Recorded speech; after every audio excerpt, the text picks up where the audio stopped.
আচ্ছা, আমাদের মধ্যে নতুন একজন গেস্ট দেখতে পাচ্ছি। হ্যাঁ, আমি একটু নিশ্চিত হতে চাই। মুফতি বিলাল আহমেদ চৌধুরী, আপনাকে স্বাগতম। আপনি কি আসলেই মুফতি? মানে মুফতি এই জন্য জিজ্ঞেস করছি যে মানে আপনি মুফতি হলে তো ভালোই হয়, মানে অনেক হয়তো আহ, জি বলেন। জি আসসালামু আলাইকুম আপনি আপনার রাহমাতুল্লাহ। ও, ওয়ালাইকুম আচ্ছা, আসসালাম। হ্যাঁ, মাসুদ আমি ভাই, ওনার নামে দেখছি মুফতি লেখা। জি হ্যাঁ, হুম, হ্যাঁ, এখানে যেহেতু আপনি আসাদ নূর আর মুফতি আব্দুল্লাহ আল হুম, মাসুদ, হুম, হ্যাঁ আপনাদেরকে আমি দেখতেছি এই পেজটার মধ্যে অনেক কিছু ইসলাম বিদ্বেষী আর কথাবার্তা এবং বক্তব্য দিয়েই যাচ্ছেন। আর ইসলামকে হুম। এরকম ভাবে কুৎসারটনা করা বা ইসলামকে নিয়ে এরকম মনোভাব যে শুধু আপনাদের ইসলামের প্রতি এতটুকু বিদ্বেষ, না সমস্ত ধর্মের প্রতি এতটুকু বিদ্বেষ, আর আপনারা আপনাদের অবস্থানটা পরিচয় করা। আর আমি আমার পরিচয়টা দিচ্ছি।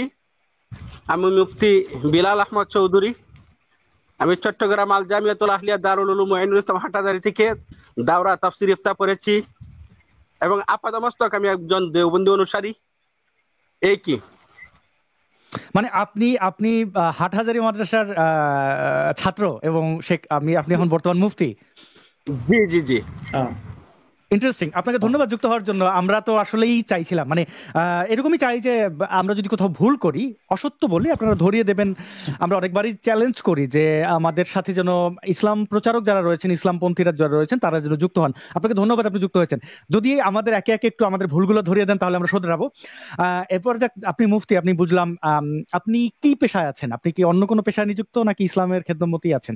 আমি বর্তমানে ইতালিতে আছি, একটা মাদ্রাসা এবং মসজিদের খেদমতে আছি। তো ভালো আচ্ছা, অবস্থা আছে আলহামদুলিল্লাহ ইতালিতে। মানে এই আপনি কি। ইমাম বর্তমানে? হ্যাঁ, ইমাম এবং একটা মাদ্রাসার প্রিন্সিপাল।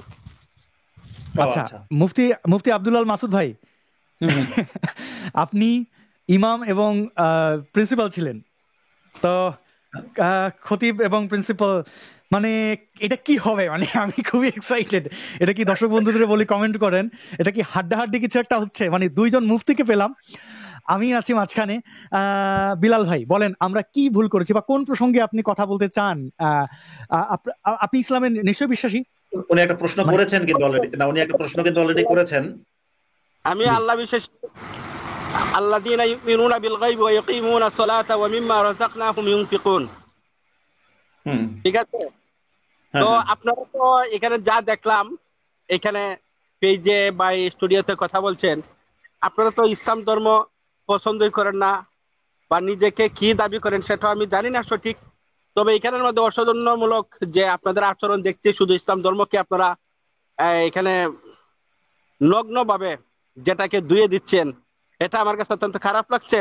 এই জন্য আমি কথা বলতে চাচ্ছি যে আপনাদের কাছে মুফ- সমস্ত ধর্ম কি এক এক এক চোখে দেখেন, না শুধু সমস্ত ধর্মকে আপনারা খারাপ ভাবে দেখেন, না শুধু ইসলাম ধর্মকে খারাপ ভাবে দেখেন, এটা আমার জানার ইচ্ছা। মুফতি বিলাল ভাই, আমি একটু যুক্ত করি। আমি পেয়ে খুবই ভালো লাগলো আপনাকে। দেখুন, আমাদের তো আসলে ইসলাম বিশ্বাস না করার কারণে সমাজচ্যুত করা হয়, আমাদের উপরে আক্রমণ করা হয়। আহ, প্রথম থেকেই তো আমরা আক্রমণ করি না, আমরা অনেক আক্রমণের শিকার হতে হতে হতে হতে একটা সময় গিয়ে আমাদের আর ওই পন্থী লোকজনের প্রতি খুব একটা মানে খুব একটা সম্মান দিয়ে কথা বলার চেষ্টা থাকলেও আমরা এটা পারি না। কিন্তু আমি আপনাকে কথা দিচ্ছি, যদি আপনি শুরু থেকে হ্যাঁ, এই পর্যন্ত যে ভাষায় কথা বলেছেন, আপনি, হ্যাঁ ব্যথিত, আপনার ধর্মকে ক্রিটিসাইজ করেছি, আমরা করি, এটা আপনার খারাপ লাগবে। আপনি যদি চান যে না, ঠিক আছে, আপনি আপনার ধর্মকে ডিফেন্ড করবেন, অবশ্যই আপনাকে শালীন এবং পূর্ণ মর্যাদার সাথে আপনার ধর্ম এবং ধর্মের যে যারা আছেন, ধর্মের, আপনি আপনি নবীর কথা বলতে পারেন, নবীদেরকে, নবীর স্ত্রীদেরকে, এমনকি বাংলাদেশে বর্তমান ইসলামপন্থী যারা প্রচারক আছেন, তাদেরকেও যথা সম্মান দিয়ে কথা বলা হবে। আপনি কি আমাদের সাথে তর্ক করতে রাজি? অবশ্যই আমি তর্ক করতে রাজি বিদায় আমি এখানে কথা বলতে আসছি। যদি আপনারা অনেক আমাকে ধন্যবাদ। করতে পারেন, জি, আমি কিন্তু অবশ্যই আমি আপনাকে আমি কথা দিচ্ছি, আমি বেলাল ভাই আপনাকে কথা দিচ্ছি, দর্শক বন্ধুরা সাক্ষী, যদি আপনি তর্ক করতে চান এবং যদি শালীনতা বজায় থাকে উভয় পক্ষের, এইটা যদি 100 দিনও দীর্ঘায়িত হয়, আমি আসাদ যদি বেঁচে থাকি সময় দেব, তর্ক হবে। এটা দীর্ঘ হোক, হ্যাঁ, সংক্ষিপ্ত হোক, আপনি যেভাবে চাইবেন। যদি অনেক সময় অজুহাত থাকে না যে আজকে আর হলো না, তাহলে আজকে যদি আমরা শেষ করতে না পারি, সময় তো আমাদের 2 ঘন্টা শেষ হয়ে গেল বা 2.5 ঘন্টা, কাল মানে পরের সপ্তাহে বা আলাদা সেগমেন্ট প্রয়োজনে তৈরি করব। প্লিজ জি জি আমাদেরকে বোঝান, আমরা ভুল পথে আছি। আমরা অবশ্যই মাসুদ ভাই, যদি আমরা ভুল, তিনি যেহেতু মুফতি, মানে এটা যদি, হুম, বেলাল ভাই আমি দুঃখিত, যদি একজন মাদ্রাসার ছাত্র এসে আমাদেরকে বলেন যে ভুল প্রমাণ করে দেব, আমরা হয়তো সেটা মানে গুরুত্ব অতটা দেব না। আর যেহেতু এখানে মুফতি আব্দুল আল মাসুদ ভাই আছেন, আপনি তো জানেন সনদ তো কখনো নাই হয়ে যায় না, মানে বিদ্যা তো হুম, নাই হয়ে যায় না, হয়তো তিনি না প্র্যাকটিস মানে মানেন না, কিন্তু নাই হয়ে যায় না। তো আপনি যেহেতু মুফতি, মানে সমানে সমান পেলাম, অবশ্যই আপনি আমাদেরকে ভুল ধরিয়ে দিলে আমরা সেটা মানবো, একাডেমিক আলোচনা হবে। মুফতি আব্দুল আল মাসুদ ভাই, আপনি কি বলেন? আপনি কি রাজি? হ্যাঁ, হ্যাঁ, হ্যাঁ, নিঃসন্দেহে আমি রাজি আছি। এবং আমার কাছে যেটা মনে হচ্ছে যে মুফতি বিলাল ভাই ভদ্র মানুষ, অন্য মুফতিরা যেভাবে এসে উগ্রতা প্রদর্শন করে বা অন্য হুজুররা, উনি সেটা করছেন না। এজন্য ওনার মতো মানুষের সাথে কথা বলা যায়। আচ্ছা, এবার মুফতি ভাই যে মুফতি বিলাল সাহেব যে কথাটা বললেন, যে আমরা কেন ইসলামের সমালোচনা করি, আমি একটু মুফতি বিলাল সাহেবকে জিজ্ঞাসা করতে চাই যে ভাই, আপনি বাংলাদেশে হ্যাঁ হ্যাঁ অনেকগুলো মিছিল কি, অনেক মিছিল কি দেখেছেন যেখানে বলা হয়েছে যে ইসলামের শত্রুরা হুঁশিয়ার সাবধান, এরকম মিছিল করে? জানেন কিনা এরকম হয় কিনা? হ্যাঁ অনেক করে মিছিল হয় না এটা? জি করে এবং এবং এবং এবং প্রায় সমস্ত ওয়াজ মাহফিলেই কিন্তু হুজুররা যখন বক্তব্য দেয়, তখন কিন্তু জনগণ জি হঠাৎ করে উত্তেজিত হয়ে বলে ইসলামের শত্রুরা হুঁশিয়ার সাবধান। এখন আমি আমার আমার হচ্ছে জীবনে 4টা দেশ ঘোরা হয়েছে। একটা হচ্ছে বাংলাদেশ, আর একটা হচ্ছে সৌদি আরব, গেছিলাম হজের জন্য, সেটা ঘুরতে, সেটা অল্প সময়। আর দুটো দেশে আমার বসবাস করা হয়েছে, একটা হচ্ছে নেপাল আর একটা হচ্ছে ভারত। এখন আমি ভারতে কিন্তু কোনোদিন, আমি বলছি না ভারতের হিন্দু ধর্ম খুব ভালো, ওদের মধ্যে অনেক উগ্রবাদী গ্রুপ আছে, কিন্তু ভারতে কোনোদিন শুনি নাই কোনো মিছিল যে হিন্দুদের শত্রুরা হুঁশিয়ার সাবধান, শুনিনি গেল। জি জি আর নেপালে হচ্ছে, নেপাল যেহেতু হিন্দু সংখ্যাগরিষ্ঠ দেশ, কিন্তু এখানে বৌদ্ধ ধর্মের খুব বেশি প্রভাব, এবং প্রচুর বৌদ্ধদের আপনার আচার অনুষ্ঠান হয়। আমি ওই ইয়েতে কি বলে, মানে সরাসরি তো দূরের কথা, ইউটিউবে কোনোদিন দেখিনি কোনো মিছিল যে বৌদ্ধদের শত্রুরা, মানে অন্য কোনো ভাষায়, ধরেন যে ঠিক আছে বাংলা ভাষায় না, অন্য কোনো ভাষায়ও শুনিনি যে বৌদ্ধদের শত্রুরা হুঁশিয়ার সাবধান বলে বৌদ্ধ ভিক্ষুরা মিছিল করছে। তাহলে আমরা ইসলামের বিরোধী বলি এই জন্যে যে নেপালে বসে কিংবা ভুটানে গিয়ে বা থাইল্যান্ডে গিয়ে আপনি যদি যে কোনো জায়গায় গৌতম বুদ্ধের সমালোচনা করেন, হ্যাঁ হ্যাঁ আমি বৌদ্ধ ধর্মকে ভালো বলছি না, কিন্তু বলছি যদি সমালোচনা করেন, তাহলে কেউ আপনাকে কোপাতে যাবে না, কেউ আপনাকে মারতে যাবে না, কেউ বলবে না যে ও হচ্ছে ওয়াজিবুল কতল। কিন্তু আপনি বাংলাদেশে বসে বা পাকিস্তানে বসে বা মুসলিম সংখ্যাগরিষ্ঠ দেশে বা সমাজে বসে যদি মোহাম্মদের সমালোচনা করেন, তাহলেই দেখবেন একদল ছুটে আসবে, ওয়াজিবুল কতল, ওকে হত্যা করতে হবে, এরকম অসংখ্য ইসলামের হুকুম এটা।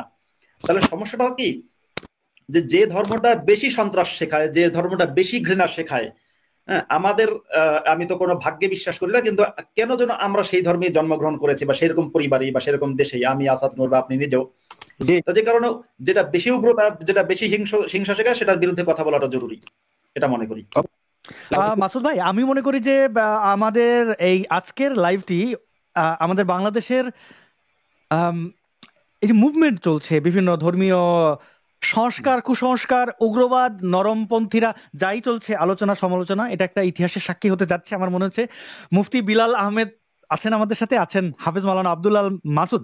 মুফতি বিলাল ভাই, আপনাকে আমি আগেও নিশ্চিত করছি, এখনো আগেও নিশ্চিত করেছি, এখন নিশ্চিত করছি যে আমি আপনাদের নবী যারাই আছেন তার মধ্যে আপনারা যাকে বিশ্ব নবী বলেন, হযরত মুহাম্মদ, তার এবং পুরো বিষয়টাতে খুব সুন্দর এবং সম্মান দিয়ে কথা বলা। কারণ যেহেতু আপনি আলোচনা এসেছেন, আমরা সবসময় আলোচনাকে সাধুবাদ জানাই। এরপরে আপনি মাসুদ ভাইয়ের প্রশ্নটি পেলেন আর কি, উত্তরটা পেলেন। আপনার যদি আর কোনো অভিযোগ আমাদের ব্যাপারে থাকে, অভিযোগগুলো আগে বলে দেন, আমরা তাহলে খণ্ডন করতে সুবিধা হয়, বা আপনার কোনো ব্যাখ্যা থাকলে। যে মুফতি আব্দুল মাসুদ ভাইকে আমি আন্তরিক অভিনন্দন মোবারকবাদ জানাচ্ছি যে এই মানে অত্যন্ত সুচিন্তিত ভাষা চিত্র আকর্ষণ উপস্থাপন করেছেন এবং খুব সাবলীল ভাষায় একটা প্রশ্ন রেখেছেন। বাস্তবে আমি বাংলাদেশের উলামায়ে কেরাম সম্পর্কে আমি স্পষ্টবাদী যে অনেক কাছে আবেগে বশীভূত হয়ে ওনারা মনে বুঝেন অনেক সময় মিছিল দিয়ে দেয়, কিন্তু ইসলাম কিন্তু ওই মিছিলটাকে সাপোর্ট করে না। রাসূলের কোনো আদর্শে এরকম নাই বা কোনো সাহাবী এরকম ভাবে দেয় নাই। এটা হয়তো যে মিছিল হচ্ছে এটা হলো গণতান্ত্রিক একটা প্রক্রিয়া, আর গণতান্ত্রিক প্রক্রিয়াকে ইসলাম সাপোর্ট করে না, এটা আপনি অবশ্যই জানেন। আর যেহেতু আমরা বাংলাদেশের মধ্যে ডেমোক্রেসি আছি বা গণতন্ত্রে আমাদের বেড়ে ওঠা, গণতন্ত্রের মধ্যে আমাদের জন্ম, এখানের মধ্যে গণতন্ত্র প্রক্রিয়ায় তারা মিছিল মিটিং দিচ্ছে। আর এটা সংখ্যাগরিষ্ঠ মুসলমান হিসেবে অনেকে সবার কিন্তু এক না, যারা ধর্মের মধ্যে আছে বা হিন্দু বলেন খ্রিস্টান, বর্তমানে খ্রিস্টান অধ্যুষিত রাষ্ট্র, তো ওদের মধ্যে ঐক্যতা আছে, কিন্তু ওই রকম না, চোখে দেখার মতো। কিন্তু বাংলাদেশের মধ্যে হয় না যেরকম না হয়, মুসলমানদের মধ্যে আছে অনেক সময় মিছিল মিটিং এর মধ্যে অনেক আবেগে আপ্লুত হয়ে অনেক কিছু বইলে বলা, এটা ঠিক আছে, এটা মেনে নিয়েছি। কিন্তু ইসলামের মুফতি মাসুদ ভাই, আচ্ছা, মুফতি হ্যাঁ, মাসুদ ভাই, আমি হ্যাঁ, খুবই এক্সাইটেড। আচ্ছা, আমি বেলাল ভাই বলছিলেন যে তার নবী হযরত মুহাম্মদ তিনি এমন কোনো কথা বলেন নাই যেখানে উগ্রতা থাকবে। আমি মাসুদ ভাই আপনার কাছে জানতে চাই, মুফতি বেলাল সাহেব তিনি কি ইটালি বা একটা সভ্য দেশে থাকার কারণে নিজেকে পরিশুদ্ধ করে ফেলেছেন, নাকি তিনি এখানে কোনো আহ, চতুরতার আশ্রয় নিয়েছেন? নবী মোহাম্মদ কি কিছু বলেছেন এরকম যে ইসলামের দুশ্মনরা হুঁশিয়ার সাবধান, তাদের ব্যাপারে কোনো থ্রেট করেছে? আপনি যদি দলিল দিয়ে যদি বলেন একটু। হ্যাঁ, আমি আমি মুফতি বেলাল ভাইয়ের কাছে জানতে চাই, আপনি যেটা বললেন যে বাংলাদেশের হুজুররা যে মাঝে মাঝে মিছিলে ইসলামের শত্রুরা হুঁশিয়ার সাবধান বলে যে চিৎকার করে, এটা গণতান্ত্রিক প্রক্রিয়ার অংশ, তা মিছিল করা মিটিং করা এগুলো গণতন্ত্র। আচ্ছা, তাহলে গণতন্ত্র হচ্ছে একটা প্রতিবাদের ভাষা, বা রাষ্ট্র ক্ষমতা দখল করার জন্য বা রাষ্ট্র ক্ষমতায় যাওয়ার জন্য গণতন্ত্র একটা হচ্ছে একটা পদ্ধতি। এবার আমি যদি বলি মোহাম্মদের প্রতিবাদের ভাষা কি ছিল এবং মোহাম্মদের ক্ষমতা গ্রহণ করার পদ্ধতিটা কি ছিল, সেটা যদি বলেন, বা মোহাম্মদ বা ইসলামের দৃষ্টিতে আপনার ক্ষমতা গ্রহণের পদ্ধতিটা কি? মাসুদ ভাই যেহেতু তিনি এই বিলাল ভাই আমাদেরকে সম্মান দিয়েই কথা বলছেন, বা যার যার জায়গা থেকে, আমরা যদি, তিনি যেহেতু বিশ্বাসী মুসলমান, তার নবীকে তো আমরা ধরেন কোনো বিশেষণ ব্যবহার করি না, কিন্তু তাও যদি মুসলমানদের নবী মোহাম্মদ বলা হয় বা হযরত মোহাম্মদও যদি আমরা বলি, তাতে তো আমাদের ক্ষতি নেই, আমাদের গুনাহ হবে না। তো তাতে হবে কি, বিলাল ভাইয়ের শ্রোতা যারা আছে তারাও একটু মানে একদম নাম ধরে ডাকলে তার পক্ষে থাকাটাও আমাদের মানে বিব্রতকর হয় কিনা, এই জন্য বলছিলাম মাসুদ ভাই। না না, দেখেন, একজন ব্যক্তির নাম, সত্যি কথা কি, বিলাল ভাইকে আমি জিজ্ঞাসা করছি, বিলাল ভাই মোহাম্মদের নামটা কি বলেন তো? তার নামের মধ্যে কি হযরত আছে? না, হযরত নাই। মানে তো তার নাম হচ্ছে মোহাম্মদ। এবং আরবরা কিন্তু নাম বড় করে না, আমাদের বাংলাদেশে যেমন মোহাম্মদ আশফাকুর রহমান কুদ্দুস এরকম আরবরা করে না, তাদের নাম হচ্ছে শুধু মোহাম্মদ। এখন এবং সাথে বাবার নাম, তাহলে তার নামটা হচ্ছে মোহাম্মদ ইবনে আব্দুল্লাহ। তা আমি তার নামটা মোহাম্মদ বলছি, আমি তো অসম্মান করিনি। আর হযরত কিন্তু তার নামের অংশ না। হ্যাঁ, না, তাহলে মোহাম্মদ ইবনে আব্দুল্লাহ বলতে পারে, কারণ আমাদের দেশে একটা প্রচলন আছে, ধরেন কিছু ব্যক্তিদের নাম শুধু নাম বললে রেগে যান, যেমন হাসিনা আপনি যদি বলেন, বা শেখ হাসিনা বললে অনেকে রেগে যান, জননেত্রী শেখ হাসিনা বলতে হয়, এরকম কিছু হ্যাঁ, আমাদের আছে। বা ধরেন মাসুদ ভাই, এটা সত্য, মানে আমরা যদি একটু ইয়ে করি, মুফতি মাসুদ বললে অনেকে কিন্তু ভাববেন যে আসাদ তো বেয়াদব, আসাদের চেয়ে বয়স অনেক বেশি, তাকে মুফতি মাসুদ কেন বলছে? তো আমি কিন্তু মাসুদ ভাই বলি, আমাদের এই উপত্যকায় এই সম্বোধন গুলো থাকে। তো বেলাল ভাইয়ের প্রতি সম্মান রেখে আমি ওইটাই বলছিলাম যে যদি আব্দুল্লাহ ইবনে মোহাম্মদ বা এইভাবে বলা যায়, তাহলে মানুষ মনে করবে একটু এই ইবনে যুক্ত করেছেন, ভালোই বলে। জি, হ্যাঁ, হ্যাঁ, শুধু শব্দ বলেছেন, যে বলেন আমাকে মুফতি বিলাল আহমদ চৌধুরী বলতেছেন বা মুফতি বিলাল ভাই বলতেছেন, এটা আমার কাছে একটা সম্মানজনক লাগতেছে যে মুফতি বিলাল ভাই বলছেন, বা এখানে মুফতি আব্দুল্লাহ মাসুদ ভাই বলছেন। এটা আমরা যে এক কথা বলতেছি, একজনকে একজনকে কিন্তু সম্মান দিয়ে কথা বলতেছি। আর আমি যে নিয়ে কথা বলছি, তিনি হলেন আকায়ে নামদার তাজদারে মদিনা, সরদার দু আলম কায়নাত মুস্তাফা নবী মুহাম্মদ সাল্লাল্লাহু আলাইহি ওয়াসাল্লাম সম্পর্কে, যে নবীর আদর্শ যে সবাইকে মানতে হবে এরকম ইসলাম ধর্ম কোথাও বলা নাই, এবং বাধ্য করবে এটাও বলা হয় না যে কুলু লা ইলাহা ইল্লাল্লাহ তুফলিহুন। যে ব্যক্তি লা ইলাহা ইল্লাল্লাহ বলবে, ইসলাম ধর্মে প্রবেশ করবে, তারপর এইগুলি বিধিবিধান যা আছে এগুলি মানবে। মানার আগ পর্যন্ত ওই ব্যক্তির উপর যে কোনো কিছু বর্তাইবে না। তো আপনারা আমার মনে থাকবে যে আমরা তো মুহাম্মদ সাল্লাল্লাহু আলাইহি ওয়াসাল্লাম বলি, সুন্দর লাগে বা ভালো লাগে। আপনার তো শ্রদ্ধার মানুষ থাকতে পারে, যেমন আপনার বাবাকে যদি আপনার সামনে একটা কটু করে কথা বলে অথবা তুচ্ছ কথা বলে, আপনার খারাপ লাগে, স্বাভাবিক। আর আমাদের যে রাসূলের প্রতি ভালোবাসা, এটা নিজের রাসূল সাল্লাল্লাহু আলাইহি ওয়াসাল্লামের হাদিস, লা ইউমিনু আহাদুকুম হাত্তা আকুনা আহাব্বা ইলাইহি মিন ওয়ালিদিহি ওয়া ওয়ালাদিহি ওয়ান নাসি আজমাইন। রাসূল পাক সাল্লাল্লাহু আলাইহি ওয়াসাল্লাম ফরমান, তোমাদের মধ্যে ততক্ষণ পর্যন্ত ওই ব্যক্তি মুমিন হতে পারবে না যতক্ষণ পর্যন্ত তার নিজে, তার চেয়ে, মা বাবার চেয়ে, ভাই বন্ধু চেয়ে, স্ত্রী সন্তান সবার চেয়ে যতক্ষণ পর্যন্ত নবী মুহাম্মদ সাল্লাল্লাহু আলাইহি ওয়াসাল্লামের ভালোবাসা আসবে না, ততক্ষণ পর্যন্ত সে মুমিন হইতে পারবে না। ঠিক আছে ভাই? এই জন্য আচ্ছা, এবার হ্যাঁ, মুফতি আব্দুল মাসুদ ভাই খুব সুন্দর করে কথা বলছেন, আমি আপনাদেরকে ধন্যবাদ জানাই, যেহেতু প্রথম থেকে বলছেন যে কটু কথা বলবেন। বেলাল ভাই, বেলাল ভাই আমি এটাই বলতে চাইছিলাম, বেলাল ভাই আপনাকে একটু অনুরোধ করবো, আপনি যদি এইখান থেকে বের হয়ে আবার একটু যদি ঢুকতেন, আপনার সাউন্ড একটু ফেটে ফেটে যাচ্ছে, আমরা ভালো শুনতে পাচ্ছি না। আপনি জাস্ট বের হয়ে, বা যদি কোনো ইয়ারফোন থাকে তাহলে খুব ভালো হয়, মানে না থাকলে ঠিক আছে, বের হয়ে আবার ঢুকতে পারেন। আমরা এর মধ্যে মাসুদ ভাইয়ের সাথে একটু কথা বলেন, আপনি বের হয়ে আবার ঢোকেন, ইয়ারফোন আছে, আপনাকে আমরা শুনতে। আচ্ছা আচ্ছা, আপনি কানেক্ট করে। হ্যাঁ, মাসুদ ভাই আমি যেটা বলছিলাম যে আসলে আমরা যেহেতু মুফতি ভাই আমাদের সাথে আছেন, বিলাল ভাই আছেন, আমরা দেখি না একটু ডিসকাস করি। আমরা যদি ভুল হই, মানে এখানে তো আসলে গায়ের জোরে না, তিনি আমাদের হুমকিও দেবেন না, তিনি দলিল থেকে কথা বলবেন, আপনি দলিল থেকে উত্তর দেবেন, আমি দর্শকদের বিভিন্ন প্রশ্ন বা স্বাভাবিক যে জিজ্ঞাসা উপস্থিত বুদ্ধি থেকে যে যতটুকু, আমি কারোর পক্ষে বা বিপক্ষে যাব না, আমি মডারেটর দায়িত্ব নিলাম। যদি এটা আলোচনা বা তর্ক বিতর্কের মধ্যেই যায়, ডিবেট আকারে এরকম যদি হয়, ডিসকাশন ইসলামিক ব্যাকগ্রাউন্ড থেকে, তাহলে আমি অবশ্যই কথা দিচ্ছি নিরপেক্ষ ভূমিকা পালন করব। আমি এখানে একজন ধর্মে অবিশ্বাসী মানুষ হিসাবে নই বা অন্য কোনো ধর্মের প্রতিনিধিত্বকারী হিসাবে নয়, একজন মানুষ হিসাবে আমি, যে কারণে আমি মনে হচ্ছে বিলাল ভাইয়ের কথাবার্তা এক্সপ্রেশনে যে জিনিসটা বোধহয় আলোচনার দিকে যাচ্ছে। মাসুদ ভাই, আপনি কি মনে করেন, আমরা কি ডিসকাস করতে পারি এইভাবে? মানে হ্যাঁ, আমার মনে হয় করা যেতে পারে, অসুবিধা নাই। এবং ওনার জি সাথে মনে হয় উনি এমন একজন ব্যক্তি যার সাথে কথা বলা যায়, বা লাইভেও কথা বলা যায়, বিপজ্জনক জি মনে হয় না। হ্যাঁ, কথা বলা যেতে পারে, অসুবিধা নেই। জি বিলাল ভাই, আপনি কি আমাদের শুনতে পাচ্ছেন? হ্যাঁ, শুনতে পাচ্ছি আমি। আমাকে কি আপনাকে শুনতে পাচ্ছেন? আপনার শব্দ কেটে যাচ্ছে, আপনি যদি বের হয়ে আবার ঢুকতেন বিলাল ভাই, আমরা আপনার জন্য অপেক্ষা করব। হ্যাঁ হ্যাঁ, আমরা অপেক্ষা করবো, আপনি বেরিয়ে গিয়ে লাইভ থেকে আবার একটু ঢুকুন। জি মুফতি মাসুদ ভাই, ইন্টারেস্টিং। আমি যদি বিলাল ভাইয়ের কাছ থেকে বয়স আচ্ছা, আমি দিনে একটু দিনে বাড়ছে। জি আমি একটু মাঝখান দিয়ে বলি, দুঃখিত। জি যে কেউ কেউ কমেন্ট করছেন, দেখুন একজন ব্যক্তি, সে মুসলমান হোক, ইমাম হোক, মাদ্রাসা শিক্ষক হোক, যাই হোক না কেন, যখন একজন ব্যক্তি এসে গালাগালি না করছে, অসম্ভব রকমের খারাপ আচরণ না করছে, অন্য হুজুররা বা অন্য মুমিনরা যেরকম করে, তখন সেই ব্যক্তি সম্পর্কে আপনারা কি বলে, শুধু বিশ্বাসের কারণে আজে বাজে কমেন্ট করবেন না। এটুকু আমি, যারা অবিশ্বাসী আছেন আমার বন্ধুরা, বা তাদেরকেও আমি রিকোয়েস্ট করব, ভদ্র মানুষ, সে বিশ্বাসী হোক, যে ধর্মেরই হোক, তার সাথে তার সম্পর্কে আপনারা কমেন্ট করবেন ভদ্রভাবে। হ্যাঁ, জি বিলাল ভাই, আপনি যদি প্রশ্ন রাখতেন। হ্যাঁ, আমার প্রশ্ন হচ্ছে যে এখানে আমি অন্য একটা শহরে ছিলাম, তো আমি ট্রেনে ছিলাম, দেখলাম যে আপনাদের এই টপিক গুলা নিয়ে শুধু ইসলাম ধর্ম সম্পর্কে যে একটা আক্রমণাত্মক। আমার প্রশ্ন ছিল, যারা কোনো ঈশ্বরে বিশ্বাসী না, তাদের কাছে কোনো ধর্মের মূল্য নাই, এটা আমি বিশ্বাস করি। যারা ঈশ্বরে বিশ্বাসী না, বা বলে নিতে পারেন যারা নাস্তিক নিজেকে দাবি করে, তা আমি নাস্তিক, আমি কোনো ধর্ম মানি না।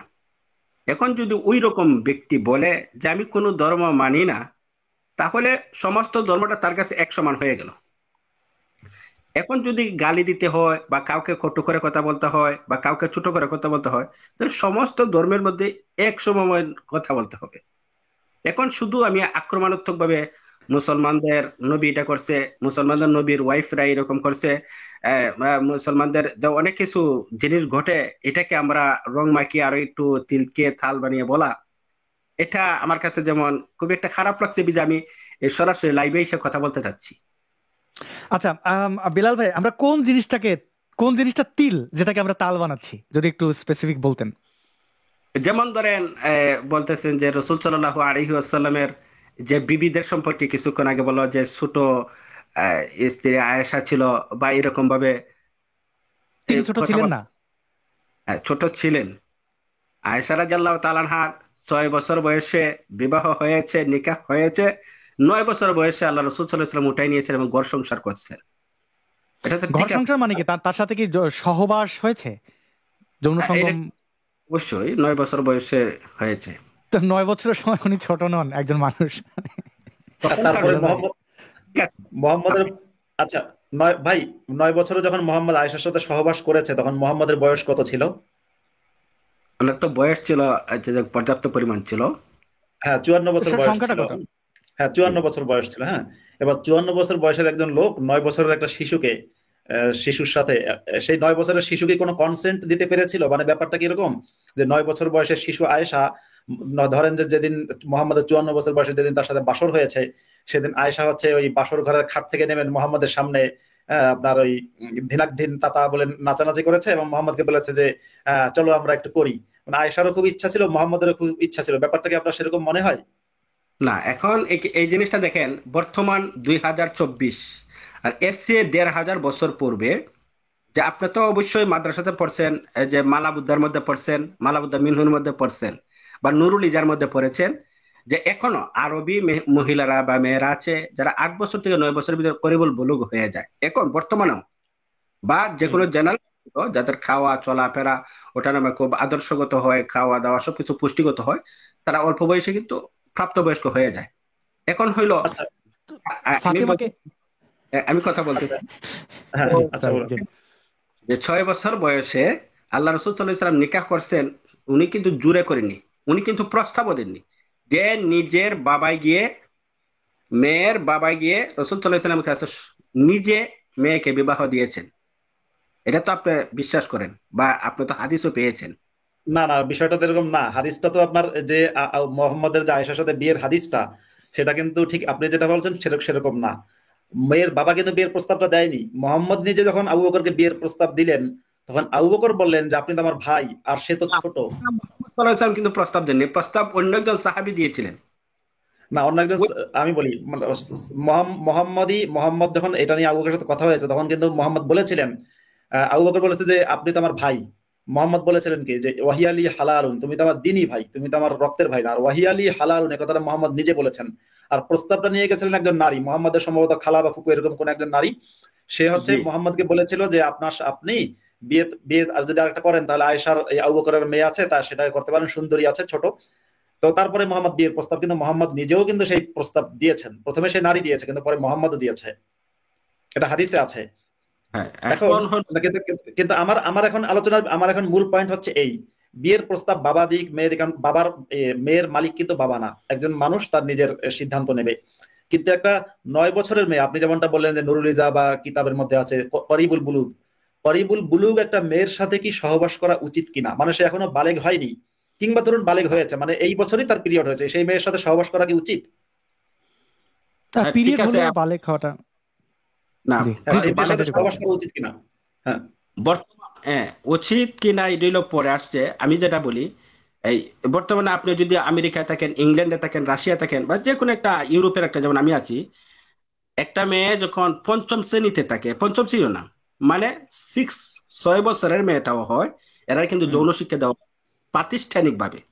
এবং কিভাবে তাদেরকে অল্প বয়সে কিভাবে করতে হয় কাজগুলা, এগুলি শিক্ষা দেওয়া হয়। এবং এটার জন্য প্রোটেকশন নেওয়ার জন্য অনেক কিছু শিক্ষা দেওয়া। ইসলাম তো এই প্রোটেকশনের সাপোর্টই নেয়, সাপোর্টই করে না।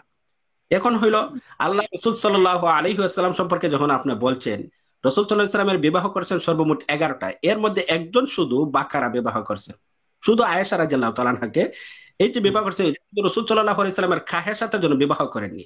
এটা আপনারা জানেন যে আল্লাহ রসুল সাল্লাল্লাহু আলাইহি ওয়াসাল্লামের শরীরের মধ্যে জান্নাতি 40 জন যুবকের শক্তি ছিল, প্রায় দুনিয়ার দুনিয়ার 4,000 মানুষের শক্তি ছিল, আল্লাহ রসুলের সামর্থ্য ছিল। ওই অবস্থায় আল্লাহ রসুল সাল্লাল্লাহু আলাইহি ওয়াসাল্লাম কিন্তু খাহেসাত নিয়ে বিবাহ করেননি।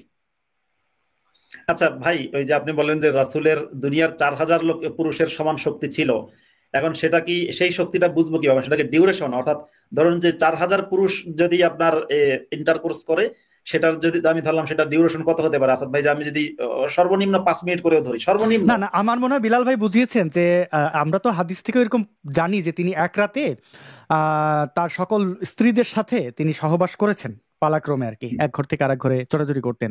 তো আমার মনে হয় ওই দিক থেকে, আর যেহেতু নবী তার তো একটা মানে শিরজে বীরজে, এইটা বোধহয় দেখানো একটা কারণ। আমি তো শুধু আমার অবাক হওয়ার জায়গাটা ওই জায়গায় মাসুদ ভাই, বিলাল ভাই তো বললেন যে ঠিক আছে, না, কিন্তু উনি উনি বললেন না এত যে শক্তিশালী একজন লোক।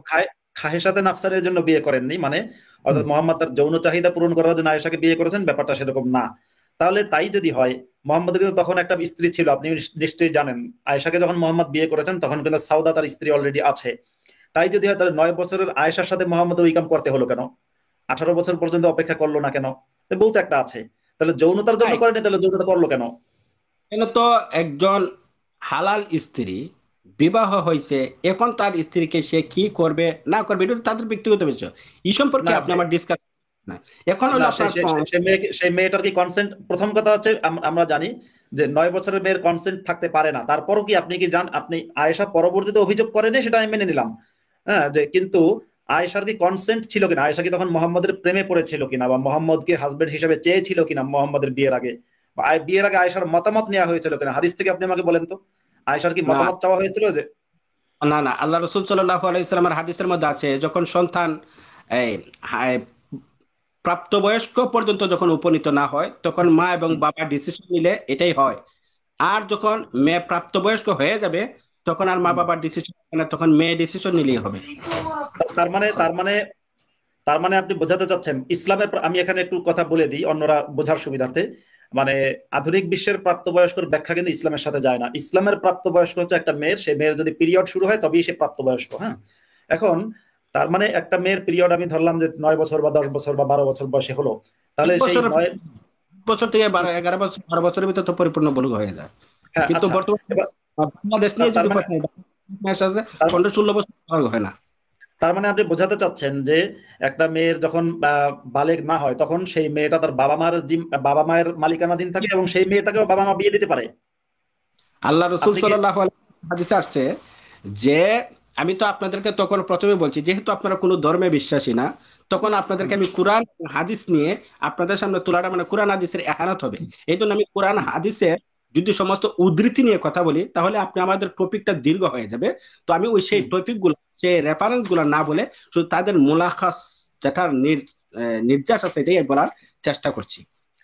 না, অসুবিধা নাই। আপনি আমাকে বললে, আপনি যখন কোরআন হাদিস থেকে বলবেন, আল আকিলু তাকফিহিল ইশারাহ, সমস্যা নেই, আমি বুঝবো। হ্যাঁ, তো এবার জি। ঘটনা হচ্ছে যে আপনি যেটা বললেন যে আয়েশাকে মোহাম্মদ যেটা বিয়ে করেছে তখন এবং ইসলামী শরিয়া আইনের বিধান হচ্ছে যে বাবা মা যদি তাদের শিশু মেয়েকেও বিয়ে দিতে চায়, বিয়ে দিতে পারে, তাদের মতামতের মূল্য নেই। এটা ইসলামী শরিয়া আইন, আমি জানি, কিন্তু আইনটা তো অমানবিক। কারণ একটা 6 বছরের শিশুকে বা 7 বছরের শিশুকে বা 9 বছরের শিশুকে, যার বিয়ে করার আগ্রহ নেই, বাবা মা তাকে জোর করে বিয়ে দিতে পারছে, এটা কি আপনার কাছে মানবিক মনে হয়? এটা মানবিক হয় মাসুদ কেমনে ভাই, বলেন? মাসুদ ভাই, মানবিকতা তো আপেক্ষিক। আমি বেলাল ভাইয়ের কথা থেকে একটু জানতে চাই। আম, হুম, আমি আর একটু জানিয়ে রাখি দর্শক বন্ধুদেরকে এবং বেলাল ভাইকে যে আপনি যদি পরের সপ্তাহে যুক্ত হতে চান দলিলের ভিত্তিতে কথা বলতে, তাহলে আপনি ওই দলিলগুলো পাঠালে আমি আপনাকে একটা ইমেল দিয়ে রাখি বেলাল ভাই। আমার ইমেল অ্যাড্রেসটা একটু আপনি এখান থেকে পরে দেখে রাখবেন। আপনি আমাকে ইমেল করবেন, তাহলে কি হবে যে আপনার সাথে আপনি যদি কোনো দলিল ইয়ে করতে চান, আমাদের হুম। দেখাতে চান, বা দলিল নিয়ে আলোচনা করতে চান, ডিসকাশনটা ভালো লাগছে আমার তো, মানে এটা হওয়া উচিত, তো মাসুদ ভাইকে বা আমাকে ইমেল করতে পারেন। এই দুটো ইমেল অ্যাড্রেস দেওয়া আছে, এখান থেকে স্ক্রিনশট নিয়ে আপনি পরে এই করেন। আমি আমার যেটা বলতে চাই, জি আপনাদের যে কোনো বিষয় সম্পর্কে যদি জানার থাকে আপনারা আমাকে বলবেন, আমি অবশ্যই জি কোরআন এবং থেকে যেহেতু আপনারা জানতে যদি চান আমি অবশ্যই কোরআন এবং হাদিস জি থেকে আমি জানতে চাইবো যে বেলাল ভাই, আপনার আপনার তো কোনো কন্ট্যাক্ট মাধ্যম নেই, কিন্তু আমাদের কন্ট্যাক্ট মাধ্যম দিয়ে দিলাম, আপনি যোগাযোগ করবেন এখন। যে জিনিসটা বেলাল ভাই আপনি বলেছেন, আরবের নারীরা অল্প বয়সেই যৌন কর্মের জন্য পরিপক্ক হয়ে যেত, যে কারণে 6 বছর বা 9 বছর বয়সটা এটা একটা মেয়ের জন্য যুবতীর বয়স ছিল।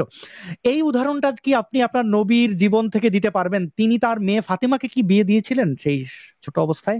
বা এরকম একটা বয়সের পার্থক্য 9 আর হচ্ছে 54 এরকম, মাসুদ ভাই আপনি নিশ্চয়ই সেই উদাহরণটা দেবেন, কে প্রস্তাব দিয়েছিলেন, তারপর আলীর কাছে কেন বিয়ে দিলেন? জি আপনারা যে প্রশ্নটা করতেছেন, যেমন ধরেন হিন্দু ধর্মের মধ্যে আমাদের এই উপমহাদেশের মধ্যে সুপরিচিত রবীন্দ্রনাথ ঠাকুর। রবীন্দ্রনাথ ঠাকুরে কত বয়সের বয়সে বিয়ে করেছেন এবং কত বয়সের মেয়েকে বিয়ে করেছেন আপনি আমরা বলেন। আমরা আমরা রবীন্দ্রনাথ ঠাকুর তো নবী না। না না না, আমি যেটা বলতেছি আপনি যেহেতু মনে বুঝেন ইসলাম ধর্মের একটা আমাদের যে হৃদয়ের স্পন্দন কলিজার টুকরা, যার নিজের হুম, প্রাণের চেয়ে নবীকে বিশ্বাস করি এবং হুম। ভালোবাসি, ওই নবী পত্নী নিয়ে নবীকে নিয়ে যখন করেন আমার কাছে খুবই হয়। তখন আমি এরই নিরিখে বললাম যে শুধু তো নবী সাল্লাল্লাহু আলাইহি সাল্লাম যে বিবাহ করেছেন বা সংসার করেছেন এরকম তো ধরেন হিন্দু ধর্মের মধ্যে আছে, বৌদ্ধ ধর্মের যদি বলেন আপনাকে আমি 50 জনের নাম দিতে পারবো যারা হ্যাঁ, জানি। যে 11 বছরের ভিতরে আছে। আমি আপনার সাথে আমি পৃথিবীতে আপনাকে 4000-এর উপরে, বিলাল ভাই 4000-এর উপরে ধর্ম আছে। সেই ধর্ম প্রচারকদের মানে ধর্ম এবং হ্যাঁ, ধর্ম একটা ধর্মে কয়েকজন প্রচারক থাকেন, দেবতা থাকেন, তারপরে আপনার ইয়া থাকেন, তো এই যেমন নবীরা থাকেন। ইসলামে তো নবী একজন না, মানে না হযরত মুহাম্মদ আপনার নবী তিনি না, আরো নবী আছেন। তো দেবদেবী আছেন হিন্দু ধর্মে এরকম।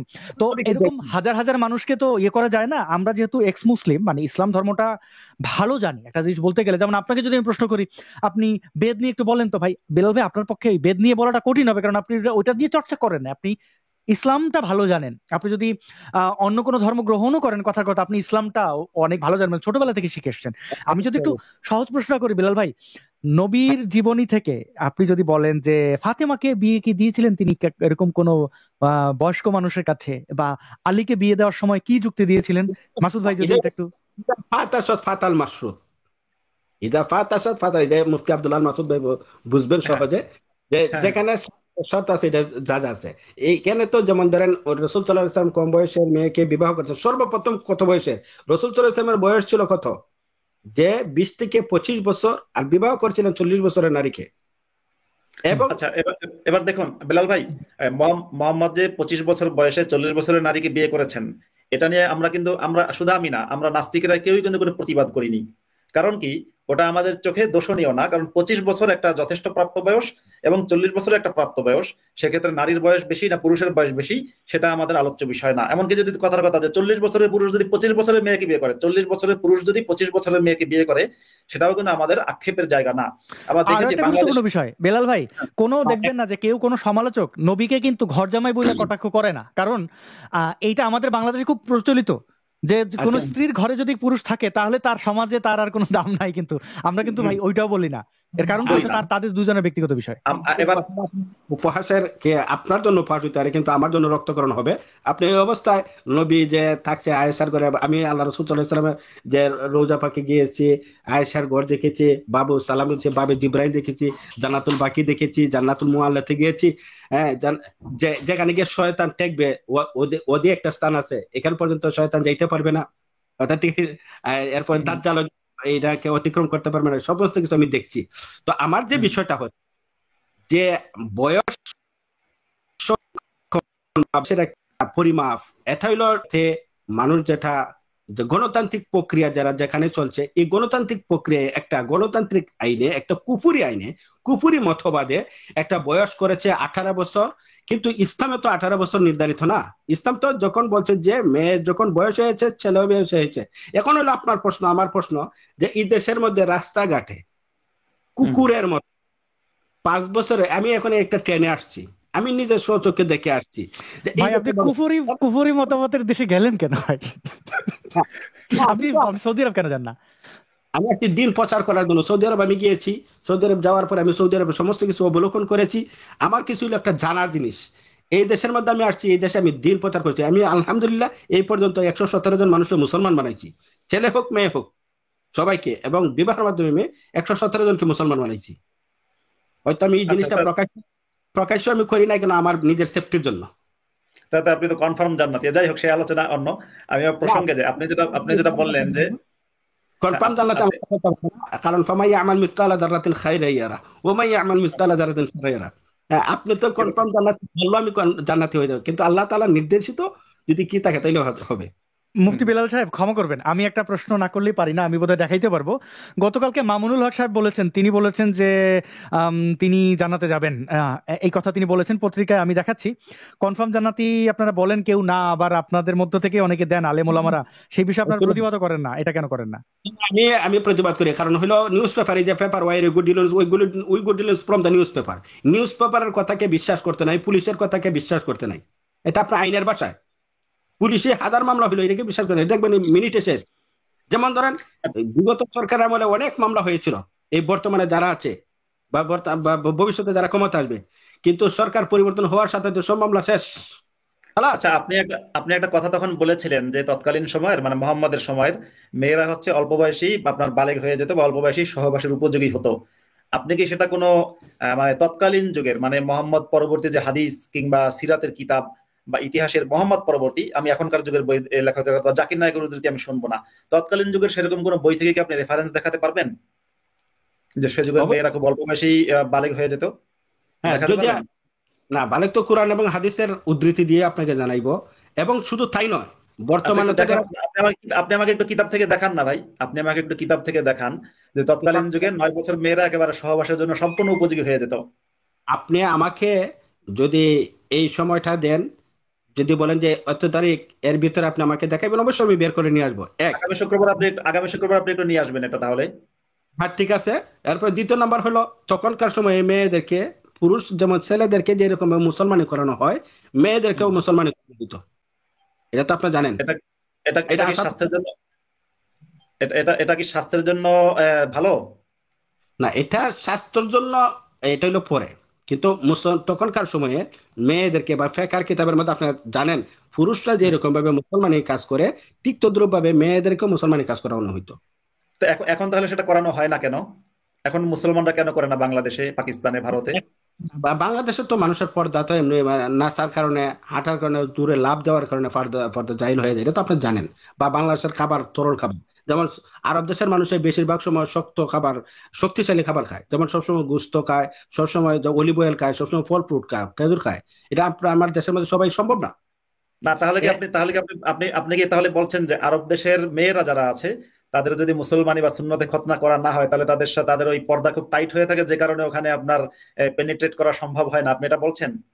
কিন্তু হ্যাঁ, এটা এটা না, এটা এটা না তো এটা আপনি ফেকার, না, এটা তো না আমার না মতে না, আপনি এটা ভুল ফেকার করছেন। কিতাবে লেখা থাকলেও ফেকার কিতাবে লেখা থাকলেও এটা সঠিক না। সঠিক না প্রথম কথা হচ্ছে যে ইসলামী শরিয়া আইন কিন্তু আপনার দেশ অনুযায়ী ভাগ হয় না। সুন্নতে খতনা যদি আপনার বাংলাদেশের পুরুষের জন্য আপনার সুন্নত কিংবা ওয়াজিব হয়, তাহলে সুন্নতে খতনা সৌদি আরবের পুরুষদের জন্য সুন্নত ওয়াজিব। একইভাবে সুন্নতে খতনা যদি নারীদের জন্য ওয়াজিব হয়, তাহলে সেটা সৌদি আরবের নারীদের জন্য যেমন ভাবে ওয়াজিব সুন্নত যাই হোক, বাংলাদেশের ক্ষেত্রে একই কথা প্রযোজ্য। যেমন কোরআন শরীফের আয়াতের দ্বারা উদ্ধৃতি আছে, ইন্নাল মুতাতাহহিরিন, যে একটা এলাকার মানুষ ছিল, তারা পবিত্রতা তো হাসিল করতো, এরা শুধু মাটি না হাসিল করতো, মানে দুইটা পবিত্রতা না হাসিল করতো। এই যে এইরকম না না, এটা এটা হচ্ছে কোরআনের সূরা তাওবার মধ্যে আছে, ফিহি রিজালু ইউহিব্বুনা আন ইয়াতাতাহহারু আল্লাহু ইউহিব্বুল মুত্তাহিরিন। কিন্তু সেই আয়াতের মধ্যে হ্যাঁ আল্লাহ না মুত্তাহিরিন আছে। যাই হোক, মুত্তাহির মানে অধিক অধিক পবিত্রতা অবলম্বনকারী। এটা দিয়ে সাধারণভাবে বাংলাদেশের হুজুররা জানে যে এটা হচ্ছে আপনার ওরা ওই ঢিলা কুলুক এবং হচ্ছে পানি দুটোই ব্যবহার করত। কিন্তু আমি একটা বক্তব্যে শুনেছি এবং এটাই বাস্তব, হাতে তাফসিরের কিতাবে এটাই লেখা আছে, ওরা শুধুই পানি ব্যবহার করত, মানে ওরা ঢিলা কুলুক পানি দুটোর কথা কিন্তু সেখানে বলা নেই। তা এখন এর সাথে তো ওই আপনার সুন্নতে খতনার সম্পর্ক কি, মানে মেয়েদের সুন্নতে খতনার বিষয়টা এর সাথে কি সম্পর্ক? এলাকার বিষয়টা বললাম, যে তখনকার সময়ে যে আরবি মেয়েরা যে আছে, তাদের যে এই শক্তিশালী খাবার খাওয়ার কারণ তাদের এই পর্দাগুলা শক্ত থাকতো, বাকারা না জাইল না, হইতো না। এটা বেলাল ভাই, সঠিক না। বেলাল ভাই, এটা বেলাল সঠিক, ভাই, এটা সঠিক না, এটা কিতাবে লেখা নাই, এটা কিতাবে লেখা নেই। আপনি আমাকে কিতাব দেখান, ইসলামিক কিতাব দেখান, আপনি না, আমাকে তাছাড়া ইসলামিক বিলাল কিতাব ভাই, থেকে দেখান। হ্যাঁ হ্যাঁ, বিলাল ভাই আমি দুঃখিত ইন্টারাপ্ট করার জন্য, একজন ইসলাম প্রচারকের নামই কিন্তু হয়ে গেছিল শশা খেজুর হুজুর। মানে আমি আমি আমি শুধু মনে করার মানে মানে এনিওয়ে, বিলাল ভাই যদি একটু দলিল দেখাইতেন, মানে মানে আপনি এই আমাকে শক্তিশালী খাবার ইসলামিক না বলে কিতাব, হ্যাঁ ওই যে দলিল। যেমন ধরেন আপনি যে বিষয়টা বলছেন যে নাই আজ করছি, এবং এর থেকে কথা বলছি, আমি তো প্রথমে বললাম আপ- যে কোরআন কথা বলতে হবে, আপনি আপনি সময় কি দিবেন আপনি কি আমাকে রেফারেন্স দিতে পারবেন এখন? বলছে আপনি তো পড়েছেন কিতাবে, কিন্তু আমি কিন্তু আপনাকে আরেকটা না না কথা না বলছি না মাসুদ ভাই, না না বলেছেন, তিনি তিনি বলেছেন যে রেফারেন্স তিনি দেবেন, কিন্তু এখন তো প্রস্তুতি নিয়ে না। তাহলে আমরা আগামী সপ্তাহে বেলাল ভাইয়ের জন্য অপেক্ষা করবো এই বিষয়টা। তাহলে আমরা লিখে রাখছি যে আপনি শক্তিশালী খাবারের ব্যাপারটি আগামী সপ্তাহে আমাদের কোরআন হাদিস থেকে দলিল দেবেন। শক্তিশালী খাবার না, মানে বলছি তাহলে যে আরব দেশের মানুষ আর বাঙালিদের খাবারের মধ্যে জাওয়ালুল বাকারা, মানে আপনি আপনি আর কি বোঝাতে চান জাওয়ালুল বাকারা যেটা আছে সেই বিষয়টা আরবের মেয়েদের ক্ষেত্রে একটু শক্ত হয়ে থাকে, এবং এই কারণে লা ইউমকিনু তামাত্তু বা লা ইউমকিনু দুখুলু বিহিন না। হ্যাঁ, এটা বুঝলাম, কিন্তু সেখানে কথা হচ্ছে আপনার বাংলাদেশের ক্ষেত্রে এটা না, আরবের ক্ষেত্রে যেটা, এটা আপনি ওই কিতাব থেকে দেখাবেন এক। আর দ্বিতীয়ত হ্যাঁ, এক কিতাব আছে, আপনাকে বলি আরবি টু আরবি সরহ কিতাব কিতাবুন নিকাহ মধ্যে আন নিকাহ হুয়া আকদুল মাদুন লিমিলকিল মুতা আই হিল্লু ইসতিমতাই রাজুলি মিনাল মারআ। আপনার তো সরহ ব্যাখ্যা পড়ছেন। কিন্তু কিন্তু কিন্তু সেটা তো আপনি যে বলেন হিল্লু ইস্তিমতা নিকাহ রজুলি মিনাল মারআ যেটা আছে, সেখানে তো এই কথা বলা হয়নি। সে- আন নিকাহ হুয়া আকদুল মাদুন লিমিলকিল মুতা আই হিল্লু ইসতিমতাই রাজুলি মিনাল মারআ। বাইরে বাইরে ভাই, আপনি তো পুরো ইজ্জত ডুবিয়ে দিলেন এখন যা বললেন। হ্যাঁ, যে এই যে আর নিকাহু আপনি যে বললেন যে লিমিলকিল মুতা, এই যে মিলকিল মুতা বা আমরা এই হেদায়া কিতাবে পড়েছি যে মিলকুল বুদা। বুদা একটা আরবি শব্দ যার অর্থ হচ্ছে নারীর, ঠিক নারীর যৌনাঙ্গটাকে আরবিতে বুদা বলা হয়, ওখান থেকে মনে হয় বাংলা একটা শব্দ উদ্গত হয়েছে, বিওডিএ, যাই হোক, বা ভিওডিএ। এখন এই যে এটার মালিকানা কার হয় বলেন তো? এই যে বিয়ের যে আপনার বিয়ের মাধ্যমে নারীর যে মিলকে মুতাআহ বা নারীর যে আপনার মিলকে বুদাআহ, সেটা কার জন্য প্রতিষ্ঠিত হয়? হ্যাঁ, এটাই এটাই তো বললাম আমি, যে সরহ কি হয়? ব্যাখ্যার কিতাবুন নিকাহ প্রথম এবারটা আপনাকে তুলে ধরছি। আন নিকাহু হুয়া আকদুন মাদুন মুতাআতি, ঠিক আছে? আর নিকাহ হুয়া হ্যাঁ, হ্যাঁ। আকদুন মাদুন ফিল মুতাআতি আই হিল্লু ইসতিমতাই রাজুলি মিনাল মারআ। আচ্ছা, তাহলে বিয়ে হচ্ছে পুরুষের জন্য নারীর যৌনাঙ্গ ব্যবহার করার একটা পারমিশন। আমি কিন্তু হ্যাঁ, যারা উপস্থিত দর্শক আছেন সবাইকে বলছি, এটা হচ্ছে ইসলামের দৃষ্টিতে বিয়ের ব্যাখ্যা হচ্ছে যে পুরুষের জন্য নারীর যে যৌনাঙ্গ আছে সেটা ব্যবহার করার একটা বৈধতা। তার মানে কি আপনি বোঝাতে চাচ্ছেন যে এটা এটা তাহলে আপনাকে মনে হয় না যে পুরুষ কেন্দ্রিক? কেন, উল্টাটাও তো হতে পারে যে নারীর জন্য পুরুষের যৌনাঙ্গ ব্যবহার করার অনুমতির নাম বিয়ে, এটা না হয়ে আপনার কেন পুরুষের জন্য অনুমতিটা হয়ে গেল? আল্লাহ তাআলা কোরআন হাকিমের মধ্যে বলছেন আর রিজালু কাওয়ামুন আলান নিসা, যেহেতু পুরুষ কর্তৃক তারা চালিত হবে। পুরুষও মানে ইসলাম ধর্ম একমাত্র নারীদেরকে সম্মান দিয়েছে। তারা ঘরে বসে কেমনে দিল? না, আমি বলতেছি, আপনি আমাকে হ্যাঁ, কথা বলতে দিন। হ্যাঁ। নারীদেরকে আল্লাহ প্রেসিডেন্ট বানাই দিয়েছে। সে ঘরে থেকে স্বামীকে শুধু অর্ডার করবে যে আমার এটার দরকার, আমার মাস্কের দরকার, আমার খানার দরকার, আমার এই জিনিসটার দরকার, স্বামী অবশ্যই তাকে সরবরাহ করতে হবে। না, যেহেতু এটা আপনি না, এটা আপনি কি সঠিক বলেছেন? আপনি যে বললেন যে নারীকে প্রেসিডেন্ট বানিয়েছেন, নারীকে তো প্রেসিডেন্ট বানান নাই। কারণ না, ওই যে এই যে আপনি যে আয়াতটা বললেন, ওই আয়াতটাই তো সবচেয়ে বড় প্রমাণ। আচ্ছা, আপনি বলেন তো, প্রেসিডেন্টের হুকুমে কি পাবলিক চলবে, না পাবলিকের হুকুমে প্রেসিডেন্ট? মানে ইউজুয়ালি আমরা বুঝাই যে আমি যেটা বলতেছি, আল্লাহ তাআলা নারীদেরকে এত সম্মানিত করেছেন, ঘরের প্রেসিডেন্ট বানাই দিয়েছেন। মানে নারী ঘরের না, ভিতরে থাকবে, সে বাইরে যেতে না, হবে না, না, না, সে না, সরবরাহ না, করবে নিয়ে। নারী নারী ঘরের প্রেসিডেন্ট, সেটাও কিন্তু কোনো হাদিসে আয়াতে নেই। বরং আপনি যে আয়াতটা বলেন, আর রিজাল কাওয়ামুনা আলান নিসা, অর্থাৎ জি, পুরুষ জাতিরা নারী জাতির উপরে হচ্ছে কর্তৃত্বশীল। কর্তৃত্বশীল অর্থাৎ পুরুষের কর্তৃত্ব নারীদের উপরে। তাছাড়া সূরা বাকারার মধ্যে আছে। হ্যাঁ, এটা ঠিক আছে, কিন্তু আল্লাহ এটা তাআলা নারী পুরুষের মধ্যে নারীদেরকে এত সম্মানিত করছেন। আল্লাহ তাআলা কেমনে কেমনে সে সম্মানিত করলো? হ্যাঁ, হ্যাঁ, অবশ্যই, সে যেমন ধরেন কেমনে? মানে যে আমরা যে কান্ট্রিতে আছি, নারী পুরুষের সবাই কাজ করবে। কিন্তু ইসলাম ধর্ম এমন একটা ধর্ম, নারীদেরকে কোনো কাজ করতে হবে না, শুধু ঘরের ভিতরে রানীর মতো থাকবে, আর শুধু তার যে জিনিসটা দরকার স্বামীর কাছে বলবে, সরবরাহ করবে। কিন্তু এই ইসলামই একমাত্র। আচ্ছা, আচ্ছা, আচ্ছা, তাহলে আমি আপনার কাছে একটু জিজ্ঞাসা করি ভাই, আপনি যে বললেন যে নারীকে ইসলাম রানীর মর্যাদা দিয়েছে, এখন ধরুন নারী হচ্ছে ঘরের রানী। এখন এখন নারী তার আপনি শুধু ইসলাম ধর্ম সম্পর্কে না, আপনি দেখেন এই হিন্দু ধর্মের সম্পর্কে, বিয়ের সম্পর্কে, ত্রিপিটক সম্পর্কে, রামায়ণের ৭ খণ্ড সম্পর্কে দেখেন না, এগুলো বেলাল ভাই, সম্পর্কে অন্য ধর্ম আলোচনার বিষয় না আজকে। বেলাল ভাই অন্যদিকে যাব বেলাল ভাই আপনি বলছেন নারীরা ঘরে থাকেন, তাহলে খাদিজা প্রথম যাকে বিয়ে করেছিলেন আপনাদের নবী হযরত মুহাম্মদ, তো তিনি খাদিজার মতো একজন স্বাবলম্বী কর্মঠ নারীকে কেন বিয়ে করলেন, যিনি কাফেলা বাণিজ্যের জন্য বাড়ির বাইরে যেতেন, অন্য শহরে যেতেন ব্যবসা বাণিজ্য করার জন্য। তো তিনি নবুয়তি ঘোষণা করলেন আপনার নবী 40 বছর বয়সে, তখনও কিন্তু খাদিজার সাথে তার বৈবাহিক বন্ধন। তো তিনি তো তাকে ঘরে বন্দি করলেন না? না, উনি তো ঘরে বন্দি করছেন না, বা এটা তো এই কথা বলছেন না যে উনি তো বাজারের মধ্যে নিয়ে কাপড় নিয়ে দাঁড়িয়ে আছে বা একটা জিনিস নিয়ে ব্যবসা করছে। উনি অলরেডি একটা রিমোটের মতো কাজ করছেন, যে উনি একটা কোম্পানির মালিক ছিলেন। হযরত খাদিজাতুল কুবরা রাদিয়াল্লাহু তাআলা আনহা, উনি একটা কোম্পানির মালিক ছিলেন। উনি কোম্পানির মালিক হওয়ার সাথে উনি কিন্তু ওই এলাকাতে বেলাল ভাই একটা অনেস্টলি কথা বলবেন বেলাল ভাই, প্লিজ হাত জোড় করে অনুরোধ করি বেলাল ভাই। জি ভাই। আপনাদের নবী যেই নারীর কারণে নবী মানে নবী হয়েছেন হননি সেটা বলছি না, যাকে সর্বোচ্চ যোগান, আর্থিক সাহায্য, মানসিক সাহায্য, এমনকি হেরা গুহা যাওয়ার জন্য ইন্সপায়ার করা যেই নারীটি, যেই কর্মক্ষম নারী, যেই যেই অর্থবিত্ত শুধু সংগ্রহই না পরিচালনা করা নারী, আমি তো এই খাদিজাকে মহিষী নারী মনে করি। তো সেই নারীর স্থাবর অস্থাবর সমস্ত সম্পত্তি আল্লাহ রাসূল সাল্লাল্লাহু আলাইহি জি, ওয়াসাল্লামের প্রেমে। তো এই একজন স্বাবলম্বী নারীর বেলাল ভাই তার কারণে ইসলামের এত খেদমত হয়েছে। সেই নারীর ঘর থেকেই ইসলাম, তাই না? তাকেই, সেই নারীদেরকেই আপনারা বন্দি করে দিতে চান, সেই নারীদেরকেই আপনারা খারাপ ভাবেন। আজকে বেগম রোকেয়া সাখাওয়াতকে গালাগালি করা হচ্ছে, যেই যেই মানুষটি নারীদের আপনাদের সাথে আমি 10 মিনিট 15 মিনিট কথা বলছি, যে কোনো ধর্মের হোক, কোনো নারী সম্পর্কে আমি বিদ্বেষমূলক কথা বলছি? না, তা বলেন নাই, কিন্তু বলি যে নাই, বন্দি করে রাখা, ঘরে থাকা, এটা এটা এটা বিশ্বাস করেন? এটা কষ্ট। কথা বলছি না। আমি বলছি যখন নারীর যে জিনিসটা প্রয়োজন, নারীকে ওই সম্মানে উত্তীর্ণ করতে চাচ্ছি, যে নারী একটা জিনিসের অর্ডার করছে যে আমার এই জিনিসটা প্রয়োজন, নিয়ে আসছে, বা তার আচ্ছা, ছেলে, এই জিনিসটাকে আমি বোঝানোর চেষ্টা করছি। আচ্ছা বিলাল এবং ভাই, আপনি আপনি আপনি যে বললেন যে নারীর ঘরের কর্তৃত্ব নারীর, আমি আপনাকে তাহলে 2-3টা উদাহরণ একটু জানতে চাই। ধরুন ধরুন যে কোনো পুরুষ ঘরে গেছে। আপনারা যারা করছেন এটার উত্তরটা আমি শেষ করি। আচ্ছা, তো জি জি রাতুল কুবরা রাদিয়াল্লাহু তাআলা আনহা সম্পর্কে বলছেন যে আমরা নারীদেরকে ঘরের ভিতরে ঢুকে দিই না, এটা তো আমি বলি নাই, বা আমার রাসূলও বলেন নাই। রাসূল সাল্লাল্লাহু আলাইহি ওয়াসাল্লাম বলেছেন কি, যেমন ধরেন একজন নারী, সে তার স্ত্রী, একজন নারী তার স্বামী ইন্তেকাল করেছেন, ইন্তেকাল করার পরে তার আশেপাশে তার আত্মীয় স্বজন নাই। এখন ওই নারী ওই অবস্থা তো তার, যে তার কাফন দাফনের ব্যবস্থা সে নিজেই করতে হবে এবং করবে। করার পরে সেই নারী কিন্তু ওই সময় ইদ্যত পালন করার কথা, কিন্তু ইদ্যত পালন করতে হবে একটা ঘরের ভিতরে নির্ধারিত একটা সময়, এখানে অবস্থান করতে হবে, থাকতে হবে।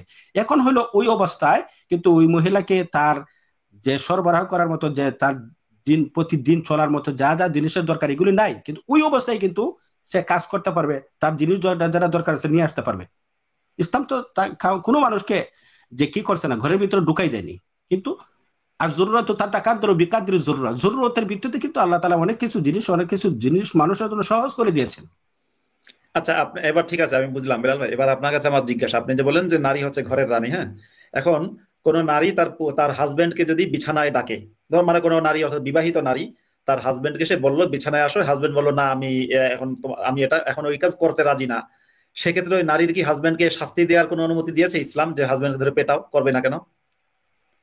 না, ইসলামে তো এটাও নাই যে একজন স্ত্রীর সাথে স্বামীর যে একটা সহবাস করার কথা ইচ্ছা জাগছে, কিন্তু স্ত্রী হয়তো কোনো অসুস্থতার কারণে অথবা তার ইচ্ছা হচ্ছে না, আমি ওইসব। আমি আপনাকে যেটা জিজ্ঞাসা করেছি সেটার উত্তর চাই, মানে স্ত্রীকে এখন ওই অবস্থায় হাজবেন্ডকে পেটাতে পারবে কিনা, বা জোর চাপ প্রয়োগ করতে পারবে কিনা, বা জোর করতে পারবে কিনা? পারবে না। ফিটাফিটি ফিটাফিটিতে ইসলাম সাপোর্ট করে না। আচ্ছা, কোন কোন হাদিসে কি লেখা আছে যে কোন স্ত্রী যদি তার হাজবেন্ডকে বিছানায় ডাকে আর হাজবেন্ড যদি অস্বীকার করে, বিছানায় ডাকে সাড়া না দেয়, তাহলে ওই হাজবেন্ডের উপরে আল্লাহর সারা রাত আল্লাহর ফেরেশতারা লানত করবে, এমন কোন হাদিস কি আছে? আচ্ছা আচ্ছা, এটা হইলো যদি ইচ্ছাকৃত ভাবে, যেমন না না, স্বামী। আপনি আমার কথাটা বুঝবেন কিন্তু, মানে হচ্ছে স্ত্রী মানে ওয়াইফ তার হাজবেন্ডকে বিছানায় ডেকেছে, হাজবেন্ড বলছে না রে আমার ভাল লাগে না, পুরুষ পুরুষ বলছে না রে আমার ভাল লাগে না, আজকে করবো না, সেই অবস্থায় ওই পুরুষের উপরে আল্লাহর ফেরেশতারা লানত করবে কিনা, ওই পুরুষের উপরে? হ্যাঁ, এরকম কোন অবশ্যই। হাদিস আছে কিনা? যদি এই আছে এরকম জিনিসটা হাদিস? আছে, অবশ্যই। যদি না, স্বামী, সে হাদিসটা কি? সে হাদিসটা কি? হ্যাঁ বলুন, যে সে হাদিসটা যে কি? যে যে রাসূল সাল্লাল্লাহু আলাইহি ওয়াসাল্লাম হাদিসের মধ্যে আছে যে লি আহলিহি, হ্যাঁ, আকরাম হ্যাঁ। আলী আহলি, যে সম্মানিত তার পরিবারের কাছে, যে তার হুম, হুম। স্ত্রী, জান্নাতে সম্পর্কে বলা হয়েছে যে তার স্ত্রীর সার্টিফিকেট যার প্রতি থাকবে, সন্তুষ্ট থাকবে, যে তার স্ত্রী তার প্রতি সন্তুষ্ট থাকবে, সেই ব্যক্তি জান্নাতি হবে। আর যে কিন্তু আমি ব্যক্তি, হ্যাঁ হ্যাঁ আমি যেটা বলেন। এটাই তো বলতেছি। এখন যদি হুম, কোন স্বামীকে স্ত্রী চেয়েছে, কিন্তু স্বামী তো হয়তো সারাদিন কাজ করার কারণে, যেমন ধরেন ব্যাংকে জব করে, অথবা ধরেন হুম, আসাদ নূর ভাই কোন দেশে থাকেন এটা আমি জানি না, বা আপনিও কোন দেশে থাকেন আমি জানি না ভাই, সঠিক করে জানি না আমি। হুম, হুম। এই, আসাদ বলবো নূর ভাই না। তো বলেন। না না ভাই, বলবো না। অনেকদিন বাঁচার ইচ্ছা আছে, মানে আপনি মারবেন এটা বলতেছি না। যাই হোক, বিলাল ভাই, হ্যাঁ, ধরেন হ্যাঁ। আমি আমি আমি এতে থাকি, আমি ধরেন আমি জার্মানিতে থাকি, জি। একজন জার্মানিতে থাকেন, এই মুফতি আব্দুল মাসুদ ভাই কোন দেশে থাকেন? না, সেটা আমি বলবো না, আমার এখন বলার উচিত হবে না, আপনি বলুন। আমার এখন টাইমে ধরেন আমি আমি উনিও কথা বলবোই জার্মানিতে না। আছেন, হ্যাঁ উনিও জার্মানিতে আছেন, জি। ধরেন জার্মানিতে আছেন, এই জন্য আমি বলতেছি যে বিষয়টা হচ্ছে, যেমন একজন মানুষ রেস্টুরেন্টে কাজ করে, রেস্টুরেন্টে কাজ হলো সকাল 9টা থেকে অথবা 8টা থেকে রাত 11টা পর্যন্ত কাজ করে, দুই শিফটে যারা কাজ করে। এখন হুম, ওই অবস্থার পরে একজন মানুষের তো সারাদিন, মানুষের শরীরটা কিন্তু একটা মেশিন, সারাদিন কাজ হুম। করার পরে যখন এসে বিছানাতে পড়ে বেডে আসে, তখন সে কিন্তু আর অন্য একটা কাজের মধ্যে যাওয়া, কিন্তু তার যান বাঁচানো এখন পরে ঘুমানো। না না, হ্যাঁ, হ্যাঁ, আমি কিন্তু বিলাল ভাই, আমি কিন্তু আপনাকে ওটা বলিনি হ্যাঁ, আচ্ছা বলুন। এই বিষয়টা আমি বলতেছি, একজন স্বামীকে স্ত্রী হিসেবে বলছে, কিন্তু স্বামীরও তো একটা জরুরত থাকতে পারে। এই জন্য বলছি আর জরুরাতু তাকাদ্দারু বিকাদ্রি জরুরা, এটা হলো শরীয়তের একটা উসুল কিন্তু আছে। কিন্তু কিন্তু এর হাদিস এর উল্টাটা কেন আছে? আপনি যে বলেন নারীকে ইসলাম অধিকার দিয়েছে, এবার একটা হাদিস আছে না মুহাম্মাদের, ইদা দাআর রাজুল ইমরাতাহু ইলা ফিরাশিহি ফাআবাত ফাবাতা কদমান লাগানাতহাল মালাইকাতু হাত্তা তুসবিহা, কোন স্ত্রীকে যদি তার হাজবেন্ড বিছানায় ডাকে, এরপরে সেই স্ত্রী যদি সেই ডাকে সাড়া না দেয়, তাহলে সারা রাত আল্লাহর ফেরেশতারা সেই স্ত্রীকে অভিশাপ দেয়। তা আমি বললাম এইটা যদি স্ত্রীর ক্ষেত্রে, যদি স্ত্রীকে এটা অর্থাৎ স্ত্রী ইচ্ছা হোক বা না হোক, সে হাজবেন্ড ডেকেছে তার ডাকে সাড়া দিতে বাধ্য, এটা না, উল্টা কেন হইলো না? না, না, না, উল্টা কেন আপনার হলো না? এখানে একটু বুঝতে একটু কি হয়েছে। এটা হইলো স্ত্রী ইচ্ছাকৃত ভাবে, এই জিনিসটা মাসালাটা জেনে রাখেন, স্ত্রীকে ডাকছে স্বামী, কিন্তু স্ত্রী ইচ্ছাকৃত ভাবে এটা প্রত্যাহার করেছে, পরিহার করেছে, হুম। তার ডাকে হ্যাঁ, ইচ্ছাকৃত ইচ্ছাকৃতভাবে তার এই ডাকটা উপেক্ষা করার অধিকার কি তার নেই? আপনার কি মনে হয়, আপনি কি বলেন? ইচ্ছা নাই, আমি করবো না, তার তোর কি? তো মানবিক ক্ষেত্রে, যেমন ধরেন দুইজনের সমন্বয়ে অনেক কিছু সলভ হয়, যেমন আজকে আমি এবার পুরুষ আলোচনা। যদি, আচ্ছা পুরুষ যদি ইচ্ছাকৃতভাবে স্ত্রীর ডাকে সাড়া না দেয়, তাহলে সেক্ষেত্রে কি ফেরেশতারা লানত করবে? ধরুন পুরুষ, আমি বুঝলাম যে স্ত্রী ইচ্ছাকৃতভাবে পুরুষের ডাকে, হাজবেন্ডের ডাকে সাড়া দিল না, স্ত্রীর উপর আল্লাহ ফেরেশতারা সারা রাত বসে বসে লানত করলো। এবার ঠিক একই ঘটনা কি পুরুষের ক্ষেত্রে? পুরুষ যদি ইচ্ছাকৃতভাবে তার স্ত্রীটাকে সাড়া না দেয়, তাহলে পুরুষকে অবশ্যই লানত করবে, এমন এমন কোন হাদিস কি আছে? আপনি আমাকে দেখাতে পারবেন সেই হাদিসটা? দেখাইতে পারবো, দেখাইতে পারবো। সেই হাদিসটা একটু দেখাবেন, কবে বলেন? আমি আপনাকে চাইছি না, আমি এখনো পড়ে শোনাইতেছি। হ্যাঁ যে বলেন। না এই কথা এই বক্তব্যটা থাকতে হবে, এই বক্তব্যটা থাকতে হবে, পুরুষকে যদি তার স্ত্রী বিছানায় ডাকে, পুরুষ যদি সেই ডাককে প্রত্যাখ্যান করে, তাহলে সেই পুরুষের উপরে বা সেই হাজবেন্ডের উপরে আল্লাহর ফেরেশতারা লানত করবে। এই বক্তব্য হাদিস থাকতে হবে, আপনি ঘুরিয়ে পেঁচিয়ে বললে হবে না। ঘুরে পিছিয়ে না, একটা জিনিস তো জানেন যে শুধু শুধু একটা নস তো থাকে, ইবারাতুন নস, ইদারাতুন নস, ইক্তাদাউন নস, ইশারাতুন নস, চারটা নস থাকে। হুম। এবার নারীর শোনেন, এবার নারীর ক্ষেত্রে আসলে এবারতুন নাস, আমি বলি নারীর ক্ষেত্রে আসলে ইবারতুন নাস, আর পুরুষের ক্ষেত্রে কেন আপনি ইবারতুন নাস নাজিল করতে পারলেন না? সেক্ষেত্রে আপনি কেন ইক্তিদাউন নাস কিংবা আপনার অন্য কিছু বলছেন? পুরুষের ক্ষেত্রে আপনি কেন ইবারতুন নাস দেখাতে পারছেন না? না, আমি পারবো, অবশ্যই পারবো। এখন শুনেন, আমি তো খাইরুকুম, সেটাই চাচ্ছি। শুনেন আমি হাদিসটা বলতেছি, রাওয়াহু তিরমিজি বিরাকমুর 3895 হাদিস, হাদিসটা হইছে সহিহ। আবার বলতেছি, হাদিসটা তিরমিজি হাদিস নাম্বার 3895। এখন হলো খাইরুকুম খাইরুকুম লিআহলিহি ওয়া আনা খাইরুকুম লিআহলি। এটা কে বলেছেন? আল্লাহ রাসূল সাল্লাল্লাহু আলাইহি ওয়াসাল্লাম বলেছেন, তোমাদের মধ্যে এবার সেই মাসুদ ভাই, হ্যাঁ, মাসুদ ইকো হচ্ছে। হ্যাঁ। মুফতি বিলাল আহমেদ, আপনার এখান থেকে ইকো হচ্ছে, এটা কি ঠিক করা যায়? ইকো হচ্ছে না, আমার কিন্তু ইকো হওয়ার প্রশ্ন আছে। আমি চার্জও লাগাইছি, মোবাইলের চার্জ 20% এর নিচে চলে আসছে। হ্যাঁ, কথা হচ্ছে। আচ্ছা তাহলে ঠিক আছে, শোনেন, আজকে আপনার প্রথমত ইকো হচ্ছে, দ্বিতীয়ত চার্জে লাগিয়েছেন, নেক্সট সামনের সপ্তাহে আবার পরে কথা বলা যাবে। আমরা অন্যান্য দর্শক যারা আছে তাদেরকে একটু নিলে মনে হয় ভালো হয়। আচ্ছা, হ্যাঁ, আমি যেটা বলছি বিলাল ভাই, আপনাকে যে মিউট করেছি এই কারণে আমাদের ইকো থেমেছে। তার মানে আপনি যে চার্জে লাগিয়েছেন মোবাইল, এই কারণে আপনার ওইখানে যান্ত্রিক কিছু একটা হয়েছে যে ইকো হচ্ছে আর কি। আপনার, আমি দুঃখিত বিলাল ভাই, আপনাকে আনমিউট করলে আবার ইকো হচ্ছে। আমি আপনাকে অনুরোধ করব, আমি খুবই মজা পেয়েছি, আনন্দিত, যে আগ্রহী জানতে। যদি আমরা মিথ্যা জানি তাহলে আমাদের তো ইসলাম কবুল করতে সমস্যা নাই। হ্যাঁ, যদি ইসলাম সত্য হয়, আপনি যদি সেটা, আপনি যে দায়িত্ব নিয়ে এসেছেন এবং আপনি মিষ্টিভাষী, আমি আপনাকে অনুরোধ করব যে পরের লাইভে আপনি যুক্ত হবেন আগামী সপ্তাহে শুক্রবার একই সময়, এবং আপনি অবশ্যই একটা হেডফোন রাখবেন, যে কোনো ধরনের হেডফোন, তারওয়ালা হলে বেশি ভালো হয়। জি জি জি। ও কিন্তু তারপরে ইকো হচ্ছে আপনার ওই চার্জে লাগানোর কারণে বোধহয়। হ্যাঁ, আপনি একটু ফুল চার্জ দিয়ে রাখবেন আগে থেকে। ঠিক আছে, ফোনটা চার্জ আমার দিয়ে। শুক্রবারে মানে 3টার পরে অথবা 3:40, 3:30-20 আমি কথা বলতে পারবো একবারে। মানে ইতালির 3টা, বাংলাদেশের প্রায় 8টা হয়ে যায়, বা 8:10 মতো হয়ে যায়। ইউজুয়ালি আমরা ওই সময় লাইভটা শুরু করি, মানে আজকে শুরু করি 7টায়, ইউজুয়ালি 9টায় শুরু করি। তো ধরুন সেখানে আমরা হয়তো 8টায় বা 7টায় বা 9টায় এই সময়টাই শুরু করবো। 8টায় করবো, রাইট, 8টায় করবো। বিলাল ভাই, অনেক অনেক আমি বারবার আপনাকে মিউট করতে হচ্ছে, দুঃখিত, আমাদের কথা বলার স্বার্থে ইকো হচ্ছে। আপনি ফোন চার্জ করেন, ভালো থাকেন, অনেক ভালো লাগলো আপনার সাথে কথা বলে। আগামী সপ্তাহে আবার তাহলে কথা হবে। আপনার হ্যাঁ, প্রায়োরিটি অবশ্যই থাকবে আপনাদের মুফতি, এবং 2 মুফতির হাড্ডাহাড্ডি তর্ক, এবং অবশ্যই সম্মান দিয়ে তর্ক হচ্ছে, ভালোই লাগছে নিশ্চয়ই। এবং এই ইসলামপন্থী যারা আছেন, বিলাল ভাইকে আপনারা দলিল টলিল দিয়ে সাহায্য করবেন। আমাদের আবার যারা ইসলামে বিশ্বাসী নন, তারাও মাসুদ ভাইকে বিভিন্ন বুদ্ধি পরামর্শ দিতে পারেন। আমরা দেখি, একটা ডিসকাশনে যাই, দেখি আমাদের ইমান ফিরে আসে। আমাকে আল্লাহ তাআলা এতটুকু দিয়েছে, আমি চট্টগ্রাম হাটাজারিতে দাওরাত তাফসীর ইফতার করছি, প্রায় আমি 2400 ছাত্রের মধ্যে আমি 1 নম্বরে পাস করছিলাম, এবং আমি আরো অনেক দিন। হ্যাঁ, আমি কিন্তু আমার আপনার সাথে কথা বলে একটা জিনিস মনে হয়েছে, যে আপনি ব্যাক বেঞ্চার নন। আমিও কিন্তু ফার্স্ট বয় ছিলাম ক্লাসে, আপনি ব্যাক বেঞ্চার নন, আপনি ইসলাম সম্পর্কে যথেষ্ট জানেন। হ্যাঁ, এটা আমার মনে হয়েছে। সুতরাং আপনার সাথে কথা বলে আমার ভালো লাগবে। আমি তো চাই, আমি কিন্তু হুজুরদেরকে বলি যে ইসলাম সম্পর্কে জানতে, আমি হুজুরদেরকে বলি যে ভাই সবাই তাফসীর ইবনে কাসির পড়ো, জানা দরকার। যেমন ধরেন, আমি চট্টগ্রামে তাফসীরের পত্রে অনেক মজা হয়েছে। যেমন আমাদেরকে আল্লামা মুফতি শফির রহমতুল্লাহি আলাই তাফসীরে মাদারেক পড়াইছিলেন। উনি অত্যন্ত সুন্দর সুন্দর কথা বলতেন, ছোট ছোট কথা বলতেন, কিন্তু খুব মজা নিয়ে বলতেন। আর হ্যাঁ, এরকম হাটাজারি মাদ্রাসার প্রিন্সিপাল, হেফাজত ইসলামের সভাপতি ছিলেন যে। আচ্ছা, ঠিক আছে। কিন্তু আপনাদের সাথে আজকে আমার কথা বলে ভালো লাগছে, কারণ হলো যে কোনো মানুষ, যে কোনো রাস্তারই হোক, যে কোনো মতেরই হোক, তাদেরকে সম্মান দিয়ে আমার কথা বলতে তো সমস্যা নাই। কিন্তু আমরা কথা বলবো, যেহেতু আমাদের কথাটা অবশ্যই হবে, যে কোনো মানুষ হোক, আমার একজন রিক্সা চালক হোক, আমি বাংলাদেশের মধ্যে হবিগঞ্জ পৌরসভা মসজিদের ইমাম খতিব ছিলাম, একটা মাদ্রাসার মুহাদ্দিস ছিলাম। এই হিসাবে আমি ছোট থেকে বড় এলিট পার্সন সবার সাথে আমি চলাফেরা করছি, ঠিক আছে। এই জন্য আপনাদের সাথে আমি কথা বলে অত্যন্ত ভালো লাগছে। আপনাদের শ্রুতিনন্দিত ভাষা, চিত্তাকর্ষণ, উপস্থাপনা ভালো লাগছে। যদি আমি আপনাদেরকে বুঝাইতে পারি, মানুষ তো হয়তো, আমি নিজে নিজে একজনের ভুল হইতে পারে, শুদ্ধ হইতে পারে, কোরআন এবং হাদিসের উদ্ধৃতিতে আমরা কথা বলবো, যদি আমরা আবার ফিরে আসতে পারি। আল্লাহ তাআলা তো জায়গায় জায়গায় বলছে তোমরা ফিরে আসো, ফিরে আসো এবং ভুল সংশোধন করো। অনেক ধন্যবাদ বিলাল ভাই।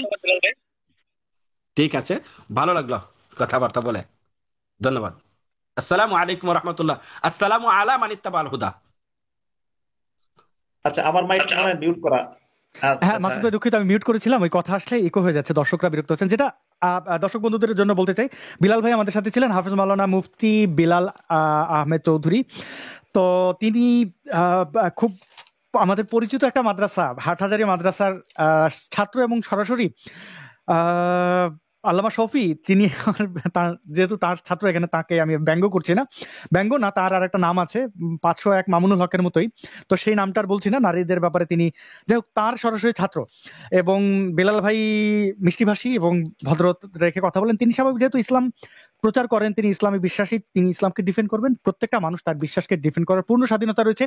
আমাদেরকে যারা নাস্তিক হিসাবে মনে করেন যে আমরা ইসলামের আসলে শুধু খারাপটাই দেখি, আমরা মানে ভদ্র ভাষায় কথা বলি না, সম্মান দিয়ে কথা বলি না, আজকের লাইভে নিশ্চয়ই আপনারা বুঝতে পেরেছেন যে না, আমরা যদি কেউ নমনীয় থাকেন, যদি কেউ আলোচনায় আসেন, অবশ্যই আমরা তার সাথে আলোচনা করতে চাই।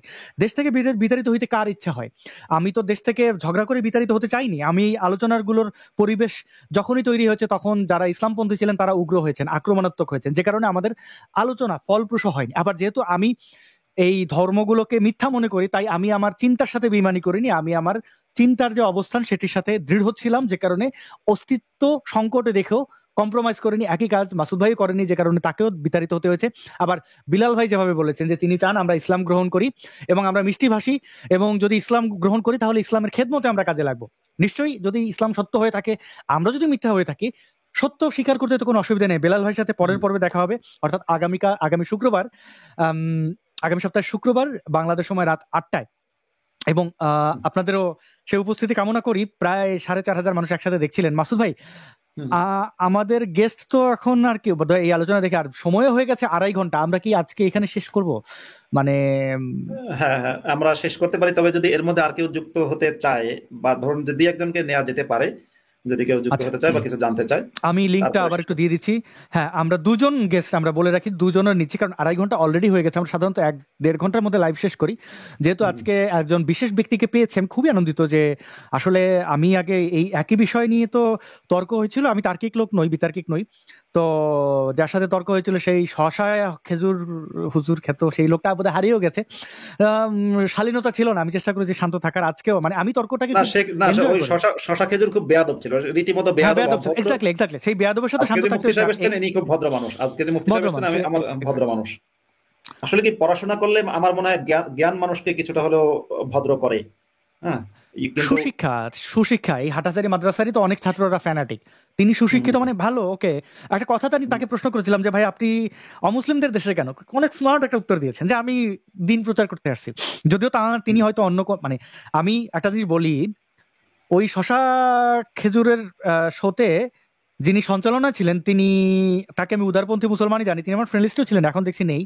তাকে আমি সর্বশেষ দেখেছিলাম তিনি ইউরোপে গেছেন। তো আমি তাকে আর সেই প্রশ্নটা করতে পারলাম না, ভাই আপনি সৌদি আরব রেখে ইউরোপে কেন গেছেন? নিশ্চয়ই তিনি তার, সবাই তো চাইবেন একটু ভালো ইনকাম করতে, বা যিনি তার সংসার পরিবার পরিজন নিয়ে একটু যেন ভালো থাকেন, হুইচ ইজ টোটালি ফাইন। তবে এই যে এটা স্বীকার অনেকেই করেন না। তো একজন যুক্ত হয়েছেন আমাদের, সেই আয়াত মাহমুদ ভাই, আপনি যে আপনি কি একটু আগে যুক্ত হয়েছিলেন? আচ্ছা, আয়াত মোহাম্মদ কাউসার ভাই, কাউসার আপনি যুক্ত আছেন, যদি আপনি আপনার বক্তব্য তুলে ধরতেন আমাদের মাঝে।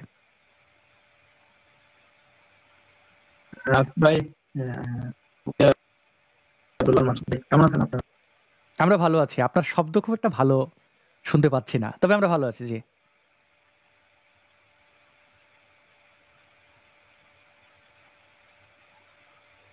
আমার মনে হয় আয়াত ভাইয়ের শব্দে প্রবলেম, উনি শুনতে পাচ্ছেন না, আমরাও তাকে ভালো শুনতে পাচ্ছি না। আমি অনুরোধ করবো পরের সপ্তাহে আপনি যদি যুক্ত হন, সাউন্ড একটু চেক করে, বা এখানে আপনি দেখে নিতে পারেন আমাদের সাউন্ড কেমন ছিল।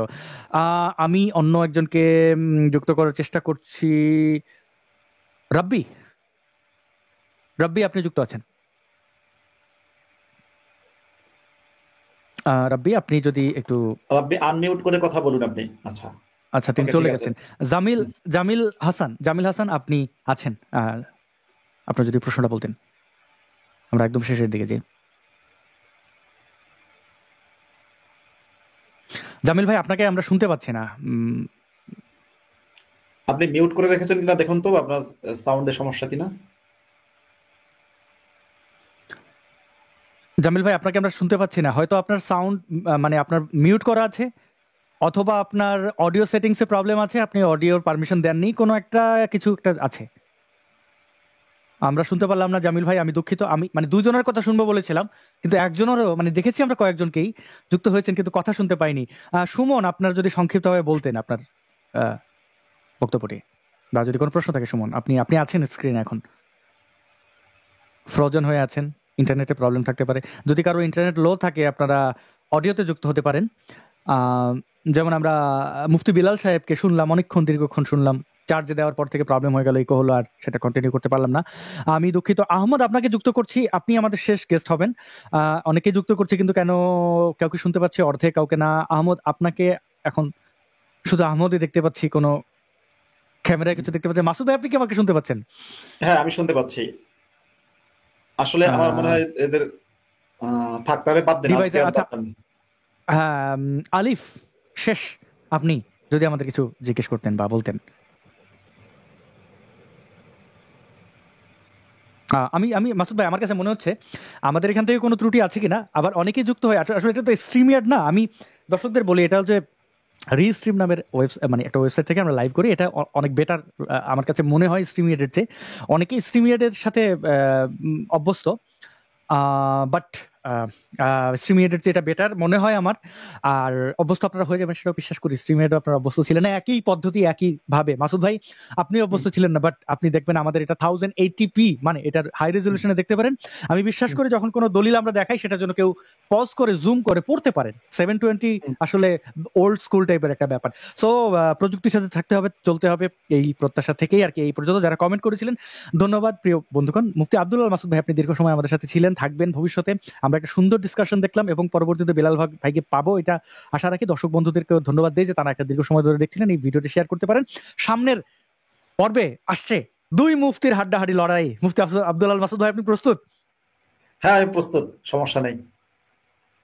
দেখা হবে, খেলা হবে, মানে যুদ্ধের ময়দানে। একেবারে বিদায় দর্শক বন্ধুরা, ভালো থাকবেন। আপনাকে ধন্যবাদ, সবাইকে ধন্যবাদ। জি হ্যাঁ জি, অনেক ভালো থাকবেন দর্শক বন্ধুগণ, শুভরাত্রি।